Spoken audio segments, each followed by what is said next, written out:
So good morning and welcome. My name is very tired Reverend Dr. Ron Fox. I'd like to welcome you to the Sunday celebration for the Center for Spiritual Living Space Coast. If you haven't turned off your phones or muted them, please do. And if there's anybody listening today or anytime during the week to the recording that's never been to a Center for Spiritual Living before, we believe there's one God, many paths to that God, and we're here to love, honor, and support you no matter what your divine path is. And the Center for Spiritual Living Space Coast is a safe haven for people of all beliefs and lifestyles, whoever you are and wherever you find yourself on your journey of faith, you're welcome here. Once again, for the 20th week in a row, Patrice and Edgar, actually it's third or fourth, Patrice and Edgar are going to be our practitioner and our reader. Today's birthday Sunday, so we usually sing, but I won't make you do it. But if your birthday's in September, just raise your hand and we'll wish you. No. Oh. Well, actually next month, all of the really brilliant people are born in October. So we'll do. Today, there's also going to be a board meeting after church. Are we going to vision today or? Sure. All right, maybe and maybe not. But if you want to stay for the board meeting, you're welcome. Our book discussion group meets on Tuesdays at 2 p.m. And I actually haven't been there the last 2 weeks, so I don't know where we're at. But I think this Tuesday, what we'll do is choose a new book because we were right near the end. So if you want to be there and help us choose a new book, we've got 5 to choose from. And I am not going to try to even tell you what they are, but they're all, 4 of them are really good. Anybody that goes to the book group knows where I'm coming from. This week, Bob Flory is going to begin his PTSD support group, and they're going to meet on Zoom at 7 o'clock Tuesday evening. And I did send out the contact info, but it's not right. So he's going to get me new contact info, and we'll have it on either tonight or Monday night. But he has done a ton of work and met with some psychologists and people that really know about it. You know, he's not a psychologist, it's strictly a support group. But if you're interested at all, please show up. This week, September 8th, Thursday, September 8th, is World Day of Prayer and Unity, where we meet, is going to have its sanctuary open from 10 in the morning till 6 p.m. in the evening.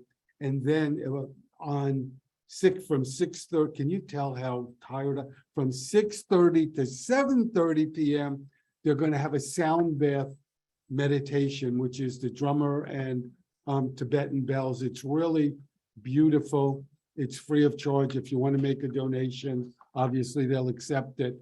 But again, it's Thursday, 6:30 to 7:30. And one last announcement. On October 14th at 7 p.m., we are sponsoring a concert by Eddie Watkins Jr., who I think you'll be hearing some of his music. It's only $20. And next Sunday, we're going to be starting to sell tickets.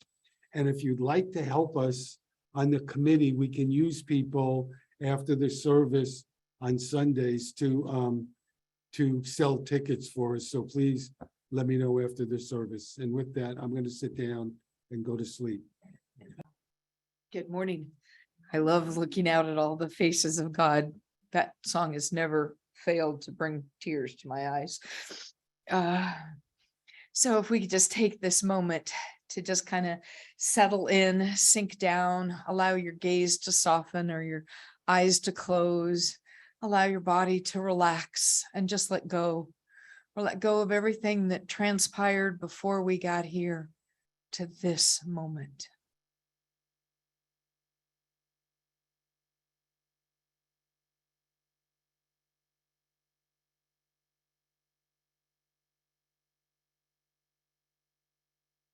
And in this moment, I recognize and realize and remember that the face of God is everywhere, staring back at me from the mirror, staring at me from the other people I see, the drivers in the cars, the clerks in the stores, the people on the news, the people I'm not even aware of.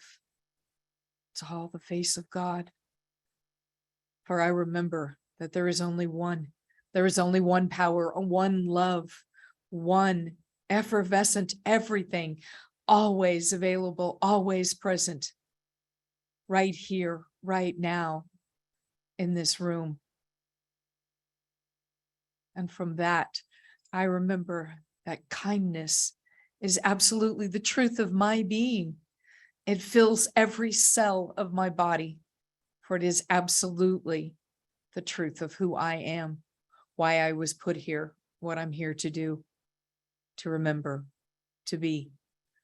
And so I know, as Reverend Dr. Ron's words spark that place inside of us of our remembering, we remember to be a little kinder to ourselves and to every other creature. I know that these words of Reverend Ron are so impactful, the way they touch each and every heart, not just the hearts in this room or that can hear the sound of his voice, but the reverberation of the vibration out there everywhere is magnificent as we heal, for we really are all whole, always. And in this truth and this remembrance, I am so grateful as I just let go and know that it is so, and so it is.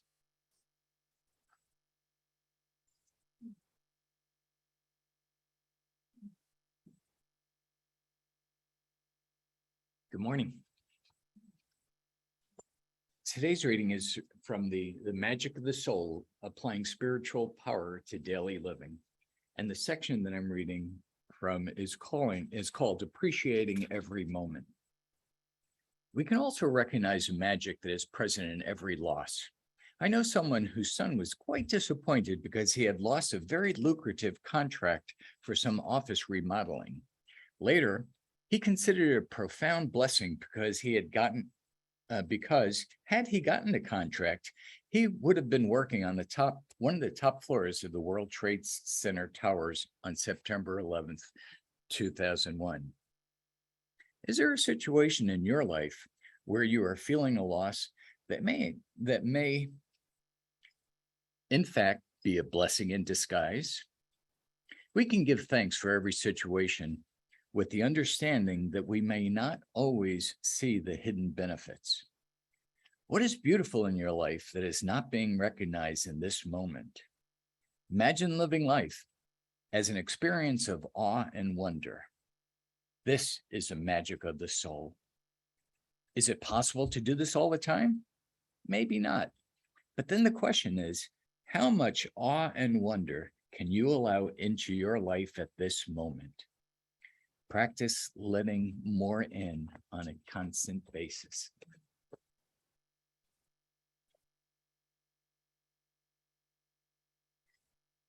So good morning again. So, I was joking about being so exhausted. I should probably say why. Becky and I spent all last week in Colorado with my daughter and her family, and we didn't get home till really late last night. So that's why. So I'm going to speak again today on part 2 of We Can Be Kind. And last week, I mentioned that I almost have never done a topic 2 weeks in a row because I just feel like our world, our country, there isn't a lot of kindness. So I wanted to touch on it twice.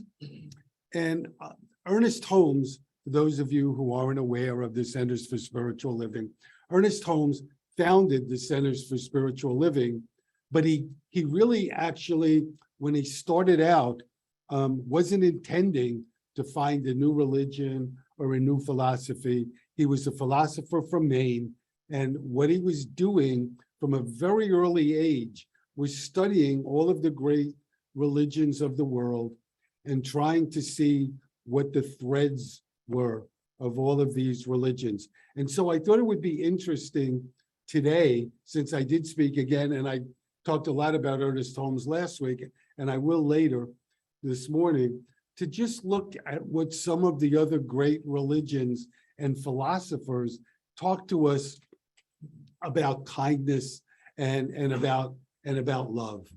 So the first one I want to talk about is the Dalai Lama. And the Dalai Lama has said that the essence of all religions is kindness, compassion, and tolerance.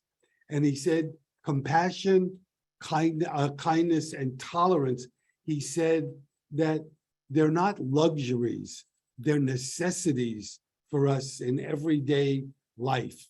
And maybe one of his most famous quotes that he spoke about, he said, kindness is my religion. I mean, here's the head of an entire Buddhist sect, and he's saying to us, kindness is my religion. And he also said that no matter what, in day-to-day life, all of us must be a kind person. And I was reading when I did this, when I prepared this, about Mother Teresa. And Mother Teresa says almost the same thing that the Dalai Lama did.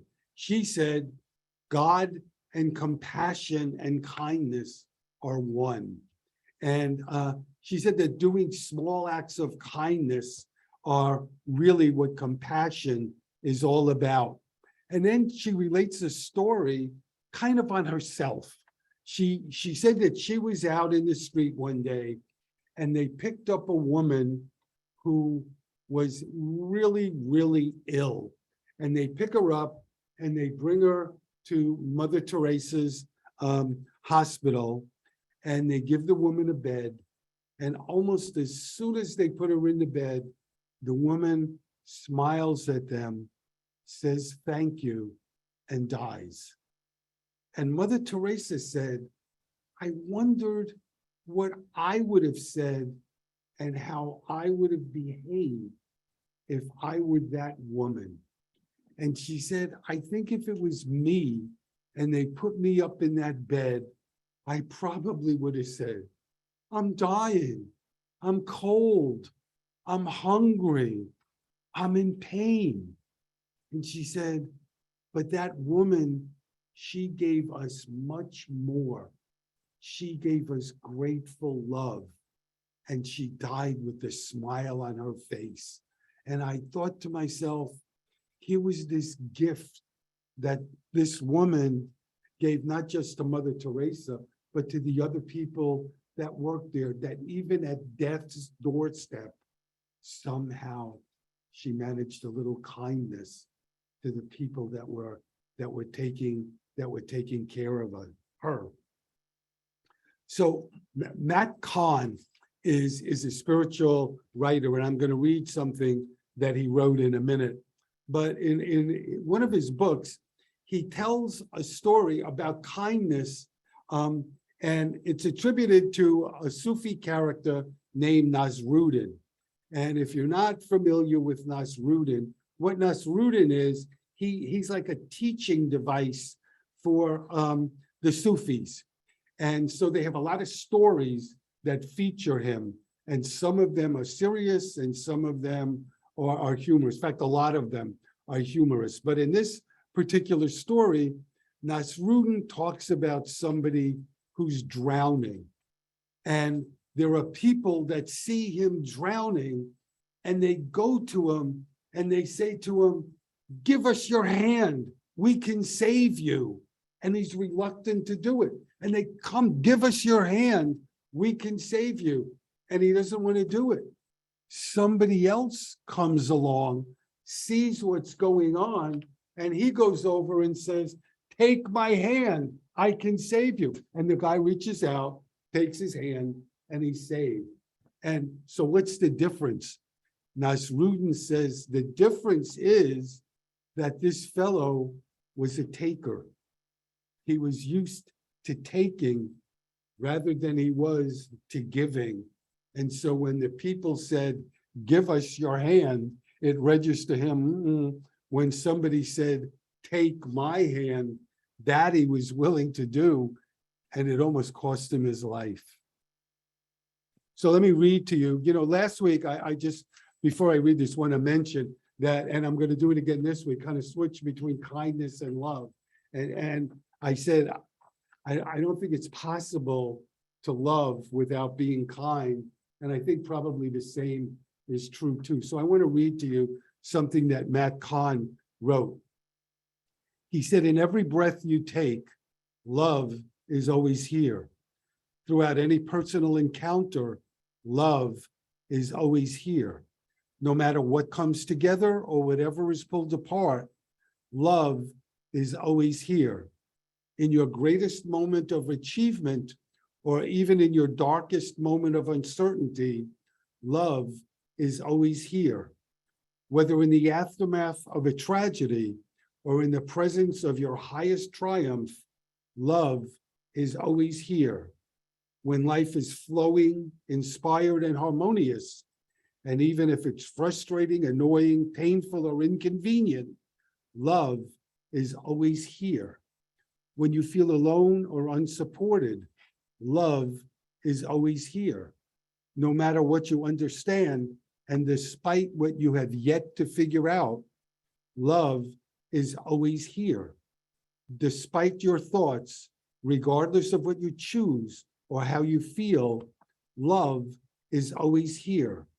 No matter what has been done to you or whatever you believe you have done to others, love is always here.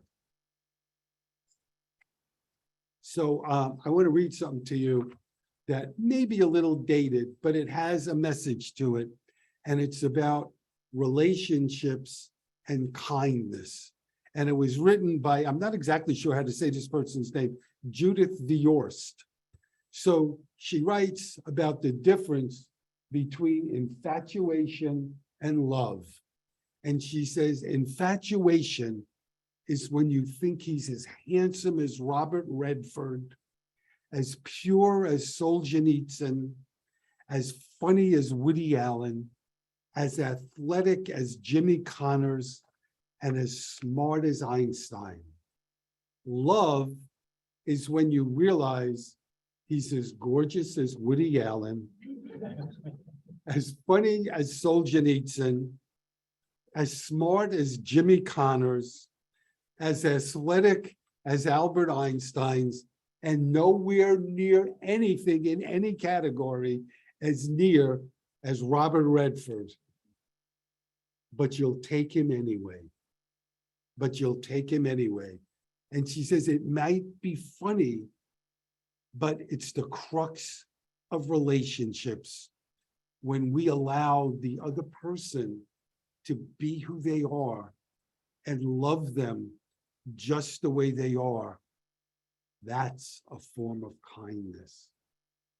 And I was thinking about this, and I say to my wife all the time, nobody is perfect, but you're perfect for me. And I think that's a way of saying that and meaning that you can accept somebody just the way they are. And when I was preparing this, I read that a lot of the mystics would discourage their followers from living the mystical life. You know what they would tell them to do? They would tell them to go out and get married. And they would tell them that because they said marriage is more difficult, but a quicker path to self-realization. And they weren't knocking marriage. They weren't knocking marriage. Beck and I have a book by the former head of the Western Sufis. And in that book, he says that of all of the mystics that he knew, if instead of living that mystical life, they had a family, a mortgage, insurance payments to make, they would struggle. They would struggle. And so these mystics, then I know it sounds funny, they weren't blasting marriage. They were saying that and we say this all the time, that our partners are our mirrors, and that our relationships are our teachers. And that's what they were saying to these followers, go out there, what I was saying before about teachers and kindness and acceptance, that you can learn that probably more quickly being in a one-on-one relationship with somebody than sitting in a cave and meditating all day. That's a heck of a lot harder than sitting in a cave. Actually, it's just either way you say it. So, just talking about relationships, Brother David Steindl Rast makes a point. He said, there are families in India that live on a single patch of sidewalk and they beg. That's their life. And he said, but they have something to teach us. They take care of each other every day, and they practice values that a lot of us have lost. And so I want to tell you a couple of other stories. I want to tell you one, and I've told this one before, but it seems to me in a message on kindness, it's so appropriate. And it's by Piero Ferrucci, who's an Italian psychologist. And he talks about his Aunt Melania, and she volunteers in a nursing home. And there's a lady in the nursing home that is slowly dying. And she's not sick. She has nothing, she's just old. She has nothing wrong with her. But she's dying because she stopped eating. And she stopped eating because nobody comes to visit her. And so Aunt Melania, it happens to be assigned to this woman. And the woman tells her how sad she is. And she's got children. And her children are too busy to come see her. So what is left? And one day, Melania brings her vanilla ice cream. And she eats it. And she eats it because Melania listens to her. And Ferrucci writes, she gets her color back. And she starts to thrive again. And he said, it wasn't just the ice cream. Obviously, it played a part, but that wasn't it. It was attention. It was somebody caring for her. It was kindness. And he said, we need attention and kindness as much as we need air. So I want to tell you, I said I was going to talk about different religions and philosophies. I want to tell you a story from Africa. And it's a story, again, about relationships, but a different form. It's about attention. And it's about an African king whose wife is always sad and ill. And she's just unhealthy. And he's out one day and he sees a poor fisherman's wife who's thriving and happy and healthy. And so he says to the fisherman, tell me, what is it? What do you do that your wife is so happy and thriving and you're also poor? And the fisherman says to him, it's easy. I feed my wife the meat of the tongue. I feed my wife the meat of the tongue. And so what do you think the king does? He gets all the butchers around and he gets the finest tongue meat and he gives it to his wife, who continues to deteriorate.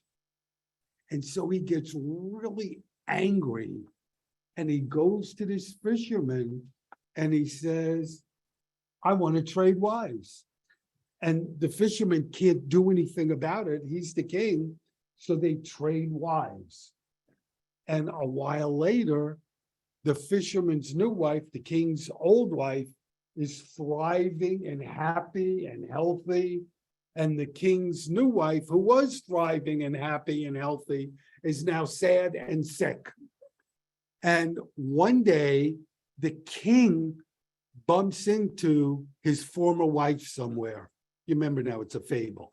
He bumps into her and he says to her, he sees, what she looks like, and he says, "Come back to me." And she says, "Never, never." She said, "Let me tell you what my life is like now. My husband comes home and he sits and he tells me stories. He listens to me. He sings to me. He makes me laugh. He enlivens me. That's the meat of the tongue," she said. "Someone who talks to me, someone who pays attention to me. All day long, I look forward to the evening when he comes home." And that's the point. Kindness flows to us from attention. Our best moments are when we're paying attention to one another. Ernest Holmes said that love is the central flame of the universe. In fact, he said, no, it's the very lodestone of the universe. And like I said before, I didn't find a whole lot that he wrote on kindness, but he wrote a whole lot on love. And I don't know how you can love you can't love and be unkind, can you? It'd be pretty difficult, impossible.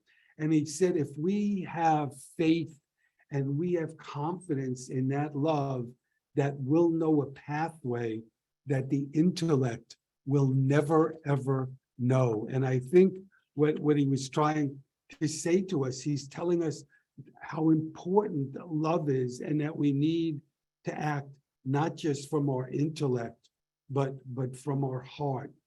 And when I was in the school of ministry, one of our instructors said that at the end of Holmes' life, he wrote about, during his life, he wrote about love and he wrote about the law. He talked about love and law.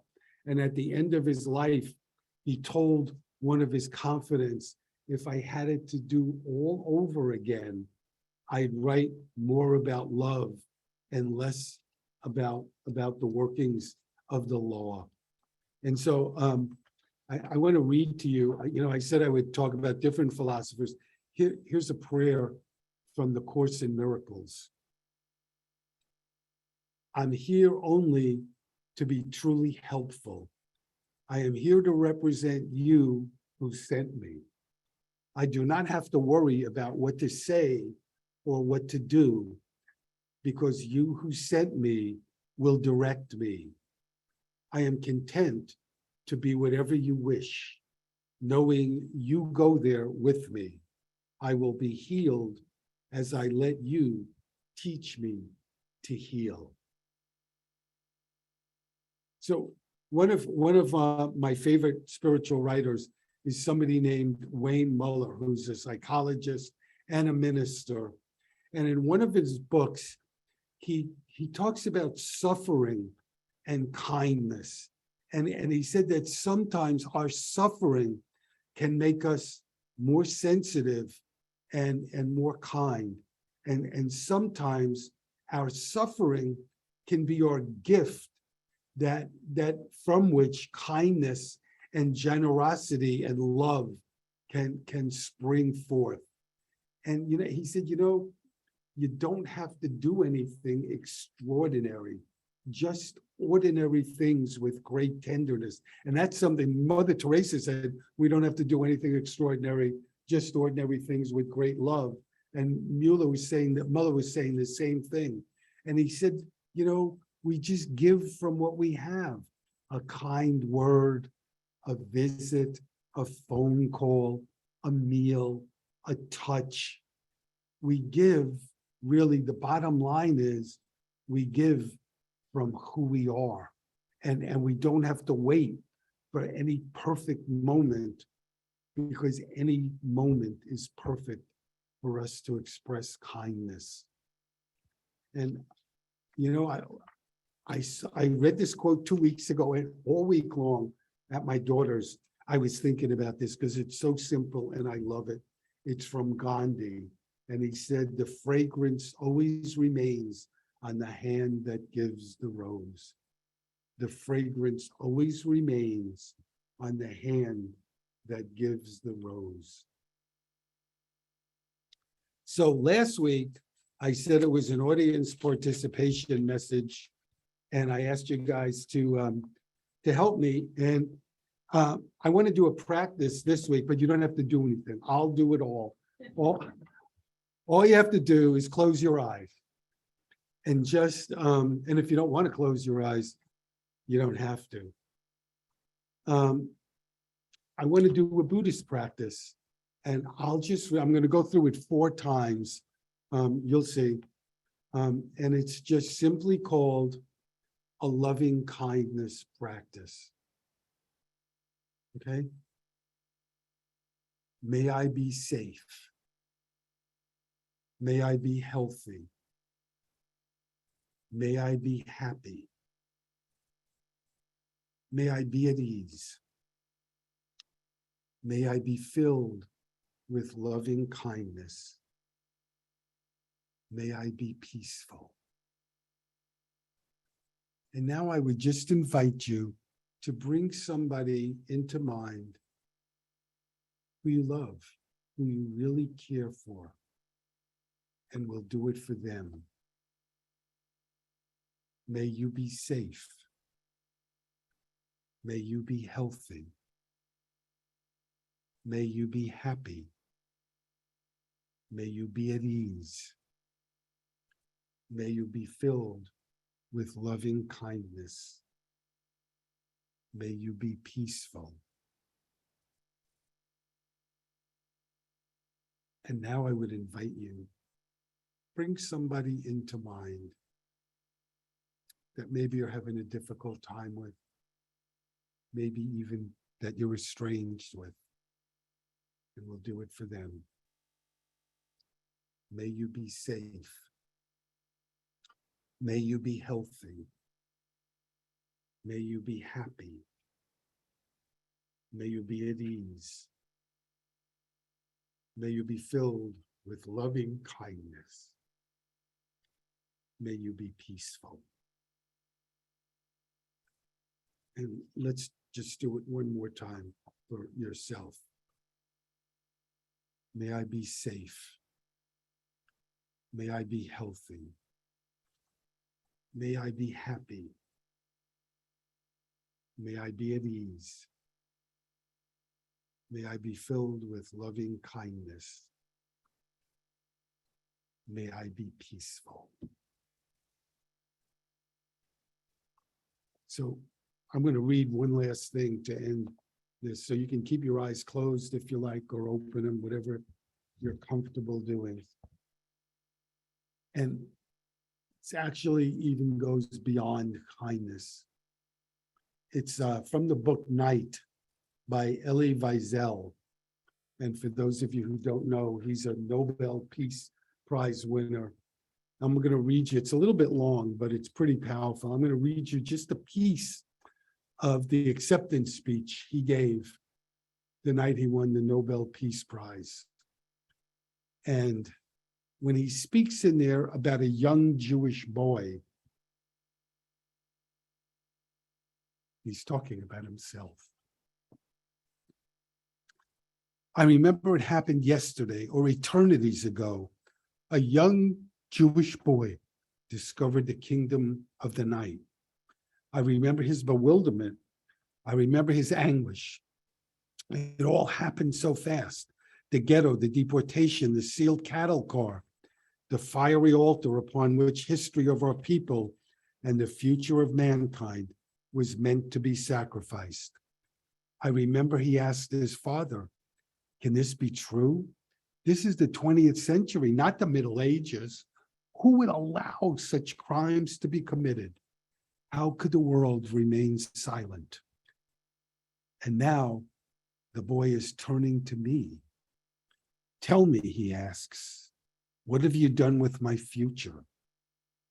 What have you done with your life? And I tell him, I have tried. That I have tried to keep the memory alive. That I have tried to fight those who would forget. Because if we forget, we are accomplices. There is so much injustice and suffering crying out for our attention, victims of hunger, of racism, and political persecution.